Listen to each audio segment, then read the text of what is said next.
Ay, Ate Peng, ano na lang update sa May 6 at saka sa May 17. So Kakauwi ko lang, grabe. sa mga gusto magtanong, pwede kayo magtanong, babasahin po ni Ate Peng yan, no?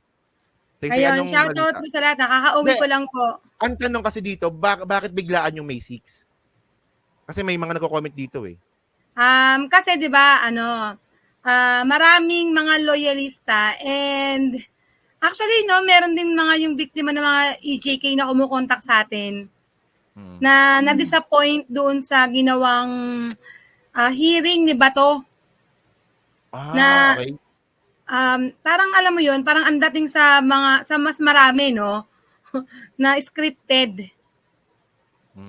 So disappointed sila and ayun nga, syempre alam mo naman ang mga loyalista ngayon talagang nagagalit na eh. Oo, nagagalit na. Actually sa totoo lang, kakauwi ko lang po galing sa basa doon. Sa maraming lakad. No, pagkadating ko sabi ko na kaya hindi na ako nakapag-ayos dito. So ayun, okay naman sa June 6 sa Monday. Okay na po ang lahat. May 6. Ay, May 6. Sorry. May 6. May tumatawag pa sa akin, no? Ang daming tumatawag sa akin mga loyalista, no? Nire-reach out tayo na natutuwa, tsaka yung iba, talagang nagpapakita ng suporta. No? So, May 6, sa harap po ng Senado, actually, hindi lang po ito mga loyalista, no? May mga ibang grupo pa rin po na gusto nilang magpakita ng disappointment sa mga nagaganap ngayon. So ito lang no. Kasi sa May 6 merong kayong gagawing rally. So syempre tulad ako hindi ako makakapunta, pwede namin mapanood ng live. So sino magla-live stream doon? Sila JDB, magla-live po yan. JDB, Go Philippines. Actually, may in-invite pa tayo mga ibang mga co-vloggers para marami yung mag-live. Yan. Oo, Importante marami yan. po magla-live. So, abangan nyo na lang po. Yan, kala JDB, Go Philippines. Ako kasi hindi ako makapangako, no? Alam niyo naman ako. Baka umiyak ka lang dun eh. So, hindi ako makapangako na magla-live kasi alam niyo naman ako, medyo OA, ganyan. Hindi, totoo lang, alam mo, Takero, ngayong araw na to, although pagod na pagod kausap ko sila Rocky kanina, nag-meeting kami ni Rocky, ni Ma'am Zen. So, pinag-usapan namin yung mga sound system, yung mga program. Yun. Pinag-usapan na namin yun para sa May 70 naman yun. So, nangangambas na kami ng sound system since, ang dami kasing, kung hindi naman mausog, ang daming nagpapakita ng a-attend sa May 17. So, kailangan natin ng sound system na hindi pipitsugin. Kasi kung pipitsugin na speaker lang, hindi tayo maririnig. Okay. So ang kailangan natin, yung sound system na pang-concert. So, mangyayari dito, May 17, sa Liwasang Bonifacio. Yes. Si Rocky kay Rocky ko inassign yung sound system. Kasi si Rocky yung mahilig. Kasi medyo ang gusto ko malaman diyan sa 1,300, press 1 kung sino yung gustong pumunta or yung pupunta talaga para at least malaman ko dito sa May 17, sa May 17. Sa May 17 po sino yung pupunta. So bali May 17. So yung May 6 settle naman na 'yon, no? Alam niyo ba, yung May 6, na-shock talaga ako sa mga attend. Grabe. Meron na rin talaga? Marami na rin talaga? Marami na nagsabi. Actually, kanina nga si Ma'am Zen, pagod na pagod sa kakasagot ng tawag ng mga, alam mo yung mga grupo-grupo ng mga loyalista na kumukontak sa amin. Grabe, nakaka-overwhelm. Promise. Parang, alam mo yun, sa katulad ko na first timer na umayos ng mga ganito, parang, wow. Ganon. At saka pag nakita nyo si Mami Peng sa May 17 tsaka sa May 6, huwag kayong mahiyang i-approach kasi sobrang approachable ng tao na yan. Oo, huwag kayong mahiya sa akin Yung iba kasi nakikita ko tapos sabi, Mami Peng kasi mukha kang masungit kaya hindi kami lumapit. Wag po, mukha lang po akong masungit pero hindi po ako masungit. Shout out GIL. Ito nga niligaro sa akin ni Rocky binigay niya. Pang singhot. Ngayon, mukha na rin kaming addict. Pero ano na, so pwede na nating i-promote yung May 17, yung oras na lang yung hindi natin Yes. alam. Pwede Yung natin oras na i-promote lang. yun. So Yung ano ba? oras Ano ba actually dapat maaga tayo. Para yung hindi masyadong umaga? mainit. Ha? Hindi pwede ba hapon, kung hapon ba? Actually, ang iniisip namin ni Rocky kung aabutin tayo ng gabi, so kukuha rin tayo ng mga ilaw. Hindi may ilaw na dun ah. Dagdagan ano. Oh, pero pampadagdag ba? Basta ano, hindi ko na ibibigay yung date kung kailan tayong general meeting ng mga committee. Ulitin ko po ako po yung nagpasimula lang ng mag-organize, pero hindi ko to kayang mag-isa. So sa likod ko po, mayroon pong mga vloggers na tumutulong at hindi lang po lahat ng vloggers na yun ay puro maka-PBBM.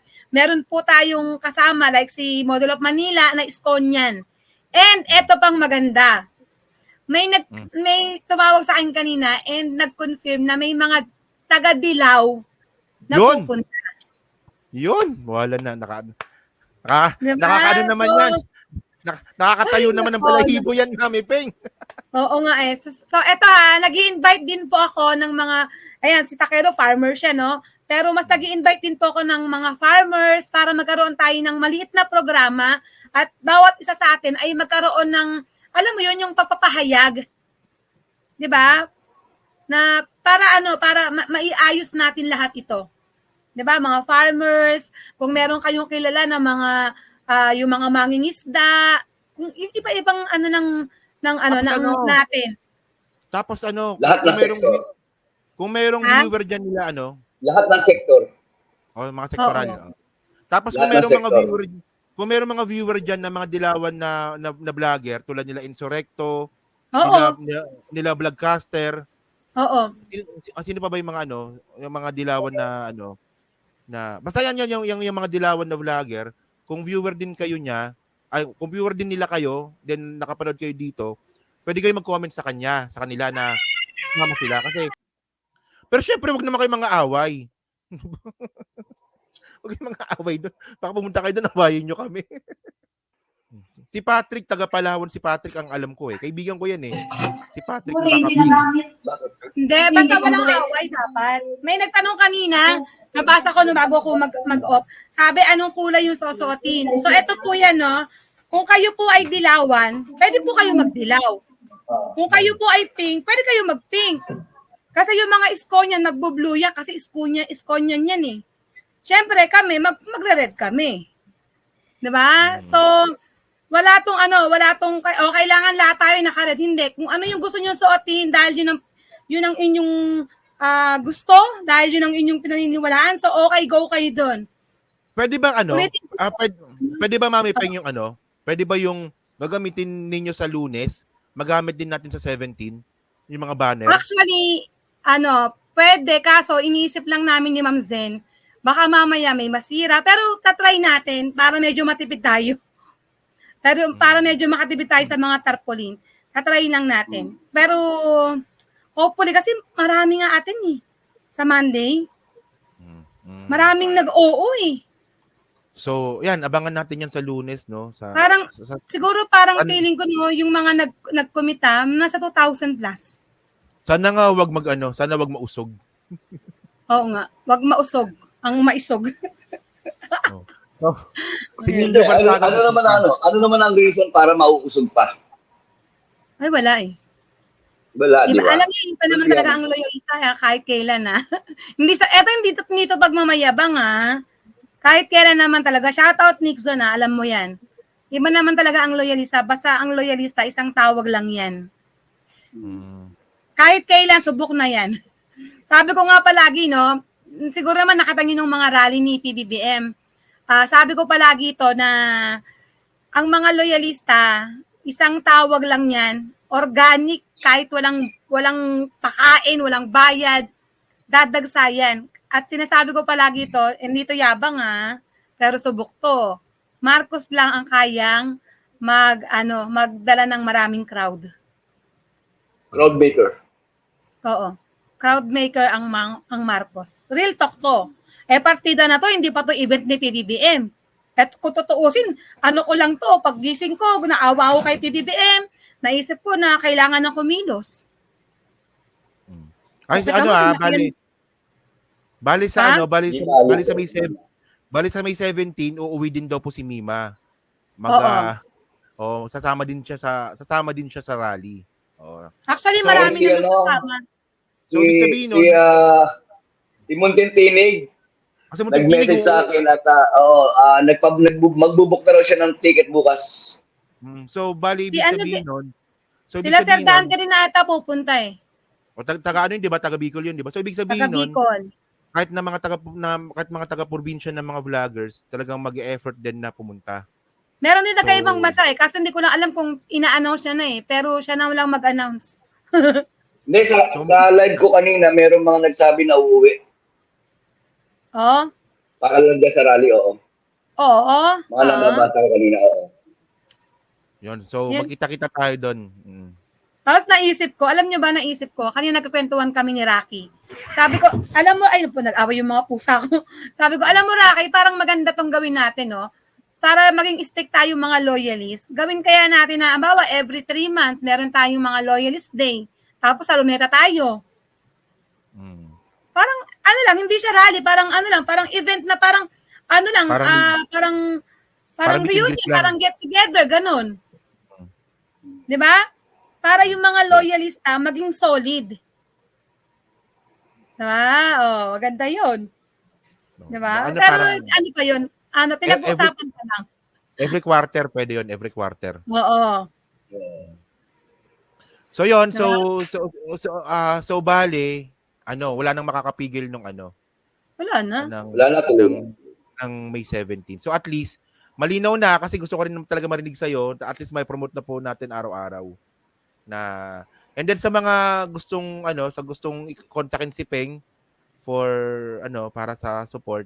So Tsaka Takero, meron din nag-PM sa akin na, Mga Peng, pupunta kami doon, tapos mag-aarkila raw siya ng bus, and yung kanyang mga kasamang loyalista, parang ililibre niya. So kung kaya nyo pong gumawa ng gano'n sa mga kaibigan yung loyalist, so at meron naman kayong pera, gawin nyo na, kayo nang bahala doon. Kumbaga, magtulong-tulong tayo. Sabi ko nga rin, sabi ko kay Ma'am Zen, i-announce natin doon sa mga, kasi, real talk to ang mga loyalista po kasi, iba-ibang grupo yan eh. No, marami yan. Marami yan. Iba-ibang grupo yan. Sabi ko kay Ma'am Zen, i-announce doon sa bawat group ng loyalist na nagtumatawag, ang gawin na lang natin, halimbawa, bibili ka ng isang balot ng Skyflex, kung sobra yung pera mo, para yung iba, ma-share mo sa kasama mo. Kasi sabi ko nga, organic to, hindi to, walang sponsor to kung kanino. Kung may mag-sponsor man, mga kapwa loyalista lang din yun. Hindi, ito, dagdag ko sa sinasabi ni Peng. Ito ang kagandahan kasi dito sa mga kaganapang ito. Alam niyo ko wala tayong kasama politika. Wala tayong kasama mga politiko. Actually, ipapakita lang dito kung ano talaga yung damdamin ng mga Pilipino. in-invite ko si Trillanes, kaso hindi pwede si Trillanes. Hindi pwede yun. Oo, meron daw siya, parang may appointment na siya nung time na yun. Pero feeling ko, kung wala siyang appointment, napayag yun. In-invite ko sila kasi syempre, para yung mga dilawan, makomportable naman. Kasi ayoko sana mangyari na parang puro loyalist lang no? Kasi ang sabi nga ni BBM nung election, di ba? Na kapag siya yung nanalo, wala nang kulay. Ang sabi ko sa live ko kanina, wala tayong hindi natin i-allow yung mga politiko, pero kung merong pupunta mga politiko, hindi naman maiwasan yan di ba? Kumbaga, na ng politiko yun Pagka nakita nila maraming tao, marami sila mapapakita, pupunta sila. Then, open naman, di ba? I-welcome natin sila, walang problema. Pero ang importante rito, maipakita natin sa buong sambayan ng Pilipino na yung pagkilos ng mga na ginagawa natin, yung sa 6, sa 17, ito talaga yung yung damdamin talaga ng mga Pilipino. Yung damdaming pagod na, di ba? Sawa na sa mga kaguluhan. Yung mga Pilipino naghahanap talaga ng tunay na kalayaan, ng tunay na kapayapaan, di ba? Yun, walang mga politiko. So bali yung kapag yung mga gustong kontakin para sa mga sa support, so message niyo lang si Ate Peng. So sa Facebook, Mami Peng, hanapin nyo lang. Lalabas talaga yan. Mami Peng yung spelling, M-A-M-I, tapos Peng, P-E-N-G. Hindi, pwede yan eh. Teka lang, tagalin natin. Actually, yung iba nag-message sa isang backup ko na Mami Peng. So, okay lang yung kahit saan doon kayo mag-message. Yan. Ganyan yung spelling ng Mami Peng, ganyan. Ayan, yung pangalan ko. Yung So, Mami na kinakain, Mami. So, recta nyo na lang sa kanya. Yan. So, yan. So, maraming salamat, no, Al, tsaka kay Ate Peng, no, sa pagtulong sa rally na to, no.